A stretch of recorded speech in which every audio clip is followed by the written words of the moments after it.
പ്രധാനമന്ത്രി നരേന്ദ്രമോദി തലസ്ഥാനത്തെത്താനിരിക്കെ തുടർച്ചയായി ഉണ്ടാകുന്ന വ്യാജ ബോംബ് ഭീഷണികൾ ഇത് പോലീസിന് തയ്യാറാണ്. വിഴിഞ്ഞം പോർട്ട് രാജ്യത്തിന് സമർപ്പിക്കാനായി പ്രധാനമന്ത്രി കേരളത്തിലെത്താൻ ഇനി 3 ദിവസങ്ങൾ മാത്രമേ ബാക്കിയുള്ളൂ. അടിക്കടി ഉണ്ടാകുന്ന ബോംബ് ഭീഷണി ഗൗരവത്തിലെടുത്ത് പ്രത്യേക അന്വേഷണ സംഘത്തെ പോലീസ് നിയോഗിച്ചു. ഇമെയിൽ സന്ദേശങ്ങളുടെ ഉറവിടം കണ്ടെത്താൻ കഴിയാത്തത് സൈബർ പോലീസിന്റെ വീഴ്ചയെന്ന നിഗമനത്തിലാണ് ഇന്റലിജൻസ്. വിനീഷാണ് ചേരുന്ന വിവരങ്ങളുമായി. വിനീഷ്, വരാൻ പോകുന്നത് പ്രധാനമന്ത്രിയാണ്. വരുന്നത് നമ്മുടെ ഒരു വലിയ സ്വപ്ന പദ്ധതി യാഥാർത്ഥ്യമാകുന്നതിലേക്കായാണ്. പക്ഷെ അപ്പോഴും പോലീസിനോ ഇന്റലിജൻസ് സംവിധാനത്തിനോ സൈബർ സെല്ലിനോ ഒക്കെ എന്തുകൊണ്ടാണ് ഈ വ്യാജ ബോംബ് ഭീഷണി തുടർച്ചയായി അനവധി ഉണ്ടായിട്ടും അതിൻ്റെ കണ്ടെത്താൻ കഴിയാതെ പോകുന്നത്? സൈബറിന് ഒരു സൂചന ലഭിക്കുന്നില്ല എന്ന് പറയുമ്പോൾ തീർച്ചയായും ആ വകുപ്പിന്റെ പൂർണ്ണ പരാജയം എന്നത് തന്നെയാണ്.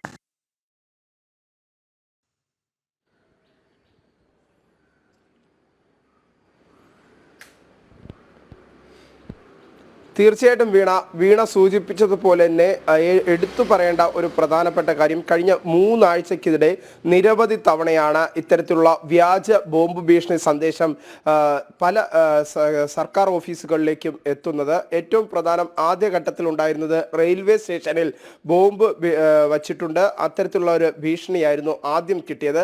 അതിന് തൊട്ടു പിന്നാലെ വിവിധ സ്വകാര്യ ഹോട്ടലുകളിൽ ബോംബുകൾ വച്ചിട്ടുണ്ട് എന്ന് സംബന്ധിച്ചുള്ള ഇമെയിൽ സന്ദേശം ലഭിക്കുന്നു. ആ ഘട്ടങ്ങളിലൊക്കെ തന്നെ പോലീസിന്റെ അന്വേഷണം ത്വരിതഗതിയിൽ നടന്നു. പക്ഷേ സൈബർ സെല്ലിന് ഇത് എവിടെ നിന്നാണ് ഇത്തരത്തിലുള്ള ഒരു വ്യാജ ഇമെയിൽ സന്ദേശം വന്നത് എന്ന് സംബന്ധിച്ച് കണ്ടെത്താൻ സാധിച്ചിട്ടില്ല. ആ IP അഡ്രസ്സും കണ്ടെത്താൻ സാധിക്കാത്ത ഒരു സാഹചര്യമാണ് ഉണ്ടായിരിക്കുന്നത്. നിലവിൽ ആദ്യഘട്ടത്തിൽ വന്ന ആന്ധ്രയിൽ നിന്ന് അല്ലെങ്കിൽ റെയിൽവേ സ്റ്റേഷനിൽ ബോംബുണ്ട് അത്തരത്തിലുള്ള ഇമെയിൽ സന്ദേശം നൽകിയ ആ IP അഡ്രസ്സ് മാത്രമാണ് പോലീസിന് കണ്ടെത്താൻ സാധിച്ചത്. അതിന് തൊട്ടു പിന്നാലെ കഴിഞ്ഞ 2 ആഴ്ചക്കിടെ 13 വ്യാജ ബോംബ് സന്ദേശങ്ങളാണ് തലസ്ഥാന ജില്ലയിലെ വിവിധ സർക്കാർ ഓഫീസുകളിലേക്ക് ലഭിച്ചത്. കഴിഞ്ഞ ദിവസം മുഖ്യമന്ത്രിയുടെ ഓഫീസും ക്ലിഫ് ഹൗസിലും ഒപ്പം തന്നെ രാജ്ഭവനിലും ഇത്തരത്തിൽ വ്യാജ ബോംബ് വച്ചിട്ടുണ്ട് എന്ന് സംബന്ധിച്ചുള്ള ഭീഷണികൾ ലഭിക്കുന്ന ഒരു സാഹചര്യം, ഇമെയിൽ സന്ദേശം ലഭിക്കുന്ന ഒരു സാഹചര്യം ഉണ്ടായി. അതിനെ സംബന്ധിച്ചുള്ള പരിശോധനകൾ, അന്വേഷണങ്ങൾ പോലീസിന്റെ ഭാഗത്ത് നിന്ന് ഉണ്ടാകുന്നെങ്കിൽ പോലും സൈബർ സെല്ലിന്റെ കൃത്യമായ ഒരു ഇടപെടൽ അല്ലെങ്കിൽ സൈബർ സെല്ല്, സംസ്ഥാന സൈബർ സെല്ല് അത് പൂർണ്ണ പരാജയം എന്ന് തന്നെയാണ് നമുക്ക് പറയാൻ സാധിക്കുക. കാരണം 13 തവണ ഇത്തരത്തിൽ കഴിഞ്ഞ 2 ആഴ്ചക്കിടെ വ്യാജ ഇമെയിൽ സന്ദേശം, ബോംബ് ഭീഷണി ഉണ്ട് എന്ന് സംബന്ധിച്ചുള്ള വ്യാജ ഇമെയിൽ സന്ദേശം ലഭിക്കുന്നു. ആ ഘട്ടങ്ങളിലൊന്നും തന്നെ കൃത്യമായ രീതിയിൽ അതിൻ്റെ അന്വേഷണം, അതിൻ്റെ ഉറവിടം എവിടെയാണ് എന്നത് സംബന്ധിച്ചുള്ള കൃത്യമായ വിവരങ്ങൾ കണ്ടെത്താൻ നമ്മുടെ സൈബർ സെല്ലിന് സാധിക്കാത്ത ഒരു സാഹചര്യം നിലനിൽക്കുന്നുണ്ട്.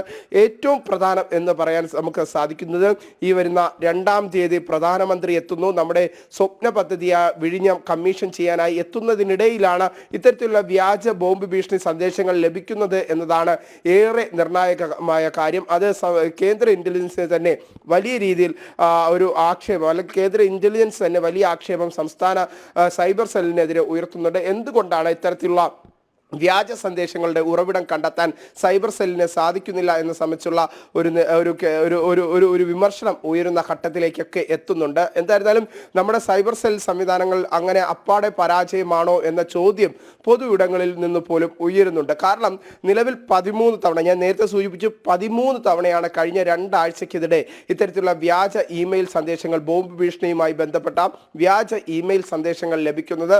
എന്തായിരുന്നാലും നിലവിലെ സാഹചര്യത്തിൽ സംസ്ഥാന പോലീസിൽ തന്നെ ഇതിനായി ഒരു പ്രത്യേക അന്വേഷണ സംഘത്തെ രൂപീകരിച്ചിട്ടുണ്ട്. ഈ അന്വേഷണ സംഘത്തിന്റെ ഒരു രൂപീകരണം ഉണ്ടായതിന് തൊട്ടു പിന്നാലെ തന്നെ പക്ഷേ നിലവിലെ സാഹചര്യത്തിൽ നിന്ന് ഒരു പടി പോലും മുന്നോട്ട് പോകാൻ ഈ അന്വേഷണ സംഘത്തിനും സാധിച്ചിട്ടില്ല എന്നതാണ് എടുത്തു പറയേണ്ട ഒരു പ്രധാനപ്പെട്ട കാര്യം. എന്തായിരുന്നാലും നിലവിലെ സാഹചര്യത്തിൽ പ്രധാനമന്ത്രി തലസ്ഥാനത്തേക്ക് എത്തുന്നു. നമ്മുടെ സ്വപ്ന പദ്ധതി യാഥാർത്ഥ്യമാക്കാൻ അല്ലെങ്കിൽ അതിനെ കമ്മീഷൻ ചെയ്യാൻ, വിഴിഞ്ഞം കമ്മീഷൻ ചെയ്യാൻ പോകുന്ന ആ ഒരു ഘട്ടത്തിൽ നിലവിൽ ഇത്തരത്തിലുള്ള വ്യാജ ബോംബ് ഭീഷണി ഇമെയിൽ സന്ദേശങ്ങൾ ലഭിക്കുന്നത് അത് വലിയ ആശങ്കയിലേക്ക് തന്നെയാണ് കാര്യങ്ങൾ എത്തിക്കുന്നത്. കാരണം നിലവിലെ സാഹചര്യത്തിൽ പല ഘട്ടങ്ങളിലായി പോലീസ് വലിയ പരിശോധനകൾ ഈ ഇമെയിൽ സന്ദേശങ്ങൾ ലഭിക്കുമ്പോൾ തന്നെ കഴിഞ്ഞ ദിവസം സെക്രട്ടേറിയറ്റിലും ക്ലിഫ് ഹൗസിലും മുഖ്യമന്ത്രിയുടെ ഓഫീസിലടക്കം വലിയ പരിശോധനകൾ നടത്തുന്ന ഘട്ടമുണ്ടായി. ക്ലിഫ് ഹൗസിൽ വലിയ പരിശോധനകൾ മുക്കും മൂലയും പരിശോധിക്കുന്ന ഘട്ടത്തിലേക്ക് എത്തുന്നു. രാജ്ഭവനിലും സമാനമായ രീതിയിൽ പോലീസ് ബോംബ് സ്ക്വാഡ് അടക്കമുള്ള സംവിധാനങ്ങൾ പരിശോധന നടത്തുന്നു. എന്നിട്ടും നിലവിൽ ഇത്തരത്തിലുള്ള വ്യാജ ഐഡിയിൽ നിന്ന് നിലവിലെ സാഹചര്യത്തിൽ സന്ദേശങ്ങൾ ലഭിക്കുമ്പോൾ അത് കണ്ടെത്താൻ സാധിക്കുന്നില്ല എന്നതാണ് എടുത്തു പറയേണ്ട കാര്യം. ഇനി